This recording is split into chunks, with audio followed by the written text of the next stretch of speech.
자, 매일 오전 8시 30분에 찾아오는 오늘의 3분 주식 시간입니다. 자, 오늘도 시장 상황, 주요 이슈, 관심주에 대해서 빠르게 살펴보도록 할게요. 아직도 좋아요, 구독하기 안 누르신 분들은 한 번씩 눌러주시면 감사하겠습니다.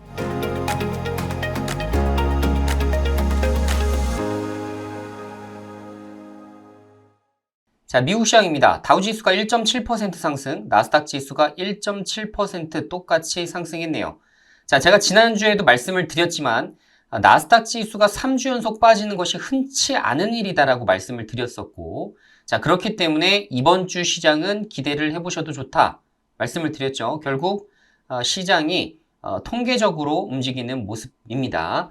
자, 지금 이제 10년물 국채금리가 4.6% 부근까지 이제 조정을 좀 받았고요. 자, 국제 유가는 2%대 상승이 나오긴 했습니다만, 그래도 국채금리 하향 안정화가 더 큰 호재 소식이라고 말씀드릴 수 있겠네요.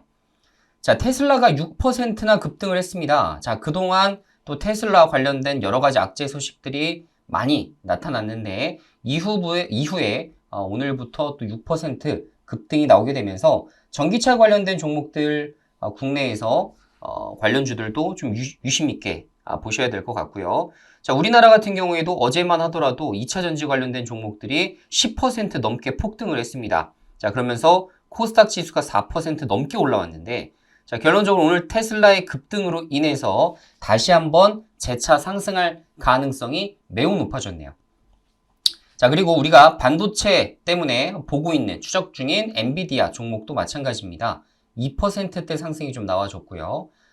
지금 이제 국내 관련된 종목들도 어제 반도체가 또 상당히 좋았었죠. 그래서 역시나 이제 반도체와 2차 전지가 이끌어 나가고 있는 시장인 것으로 좀 추정이 됩니다. 자, 만약에 이제 반도체와 2차 전지가 쉬어갈 때 어떤 섹터가 또 차기적으로 올라오는지, 여기서 이제 우리가 반등장은 이런 섹터 위주로 우리가 끌고 가야겠구나 라는 힌트를 얻으시면 될 것 같아요. 자, 그리고 미국의 이제 실업수당 청구가 6주째 상승하고 있습니다. 자, 노동시장 과열 척도로 우리가 좀 보고 있는 부분인데 굉장히 좋네요. 그죠? 실업수당은 계속적으로 늘어나야 됩니다. 그래야만 노동시장이 과열되지 않았구나 라는 것을 판단하고 금리 상승도 끝나고, 그리고 금리 인하를 언제 할지에 대한 부분들을 계속 조율할 수 있기 때문입니다. 자, 첫 번째 이슈입니다. 일론 머스크가 테슬라 사이버 트럭 연 20만 대 생산을 목표로 하고 있다고 합니다.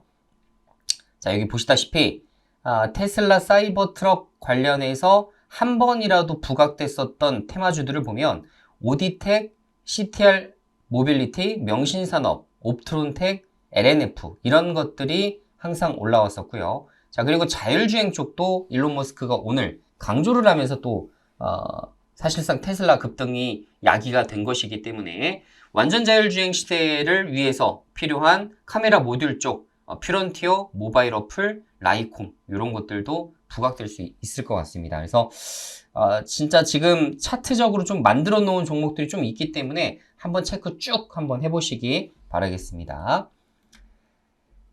자, 그리고 두 번째입니다. 미국 하원 중국산 드론 구매 금지를 추진하고 있다고 하는데, 자, 여기서도 미국 하원이 세계 시장 점유율 1위를 차지하고 있는 중국산 드론에 대해서 구매 금지안을 추진하고 있다. 그래서 어제 관련된 종목들 상당히 많이 올랐을 거예요. 한 번쯤 급등에다 내려온 것들도 좀 있겠지만, 제이시언 시스템, 네온테크, 코콤 이런 것들이 어제 장중에 급등을 했다가 쫙 빠졌었죠.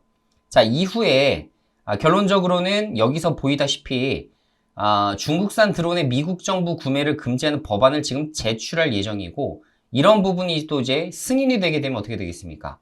결론적으로 다시 한번 급등이 나올 여지가 있겠죠. 그래서 미국 안보 드론법으로 제출할 계획이라는 부분 다시 한번 체크해 보셔도 될 것 같기 때문에 향후 다시 바닥권을 횡보할 때 관련된 종목들 테마주 관점으로는 접근이 가능할 것 같습니다.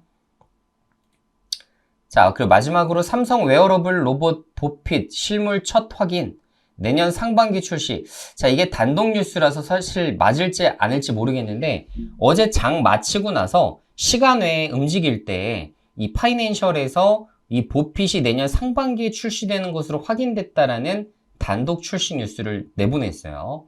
자, 그러면서 로봇주들이 어느 정도 좀 눌릴 수 있는 그런 부분들은 분명히 있긴 합니다. 그래서 오늘 장중에 어떤 움직임이 나타나는지 한번 본 다음에 그 다음 대응을 좀 해보셔도 될 거라고 생각이 좀 되고요. 어쨌든 원래 올해 연내 출시 계획이었는데 그게 이제 내년 상반기로 미뤄지는 겁니다. 자, 이미 뭐 내부적으로는 판매를 하고 있지만 내년 CES에서 데뷔를 할 것으로 예상을 하고 있다라고 해요. 만약에 이 뉴스가 사실이라고 한다면 1월 달에 다시 부각될 수 있는 게 로봇주겠습니다. 그러니까 연내 11월, 12월 달에 나오지 않을까 싶었는데 이게 1월까지 연기가 된 거잖아요. 그래서 1월 달 이후부터 1월 달까지 좀 길게 보셔야 되는 또 테마가 로봇주가 되겠네요. 그래서 단기적으로 접근한 것들은 어떻게 보면 종목 교체 포지션으로 가시는 게 좋을 수도 있습니다. 참고하시기 바라겠고요.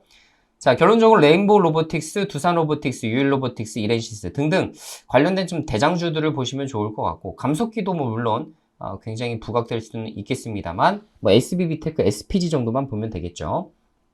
그래서 대장주 위주로, 가급적이면 1월 달까지 보실 분들은 대장주 위주로 모아 나가시면 될 것 같고, 만약에 내가 단기적으로 보고 있다라고 한다면 손절을 어느 정도 가져가시는 게 좋아 보인다. 왜? 아까 말씀드린 대로 보핏이 1월 달까지 미뤄졌기 때문에 실망 매물이 나올 수도 있다는 점, 요것도 이제 아셔야 되기 때문입니다.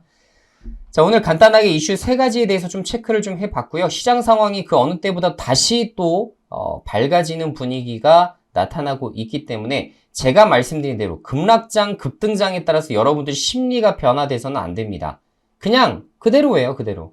그냥 예를 들어서 시장이 좋다 하더라도 기분 좋으셔야 되는 거고, 시장이 나쁘다 하더라도 기분이 나쁠 필요가 전혀 없습니다. 이렇게 움직이고 정말 이틀 만에 말도 안 되는 폭등장을 불러일으키는 게 주식시장이에요. 10%를 진짜 이틀 만에 올리기도 합니다. 이런 것에 대해서 여러분들이 너무 연연히 하시면 안 됩니다. 일희일비 하는 순간 점차적으로 계좌는 줄어들게 되어 있어요. 왜? 잦은 매매를 하게 되고 자꾸 막 손절을 치게 되고 이런 상황이 많이 발생하거든요. 자, 손절을 치더라도 제가 언제 말씀드렸죠? 교체 매매할 때, 그죠? 교체 매매할 때. 그러면 즉 반등장을 기다려보고 반등장을 확인한 후에 주도주 섹터가 뭔지도 확인하고 그 다음에 베팅해도 늦지 않는데 자꾸 손절, 잦은 손절을 치게 됩니다. 내가 매수한 가격에서 뭐 예를 들어 10% 손절 원칙을 한다 하더라도 사실상 이렇게 급락장이 나타날 때는 조금 더 시간적인 여유를 두고 기다려도 되는 종목들이 상당히 많잖아요. 특히나 실적주들. 그죠? 테마주들이야 정리한다 치더라도 사실 실적주들은 꾸준하게 들고 가셔야 되는데 그런 것들을 지키는 분들이 거의 없으신 것 같아요. 그래서 저도 지금 시간적인 여유를 두고 기다려보는 실적주들이 상당히 많습니다. 물론 3분기 실적도 생각보다도 좀 별로일 수 있고 4분기에도 이제 경기가 많이 위축되다 보니까 실적이 좀 감소할 수 있겠습니다만 그만큼 이미 선반영돼서 많이 조정을 받았기 때문에 향후에는 상승 반등장 나올 때 굉장히 크게 올라갈 수 있어요. 그런 쪽에서 결론적으로는 실적도 퍼포먼스가 좋습니다. 자, 어쨌든 다시 한번 이 상승장을 맞이해서 여러분들 포트폴리오에서 어떤 것들을 내가 교체 매매할 것이고 어떤 것들을 그대로 끌고 가도 괜찮을지, 시간적으로 3개월, 6개월만 더 들고 가보자, 혹은 1년을 들고 가보자, 그게 더 나은 선택이 되실 수도 있어요. 그래서 그런 것들을 좀 구분하시는 그런 시간을 좀 가져보시는 게 어떨까 싶습니다. 자, 그럼 오늘 방송 여기까지 마치도록 하겠고요. 다음 주 월요일 날 다시 더 좋은 방송으로 찾아뵙도록 하겠습니다. 안녕.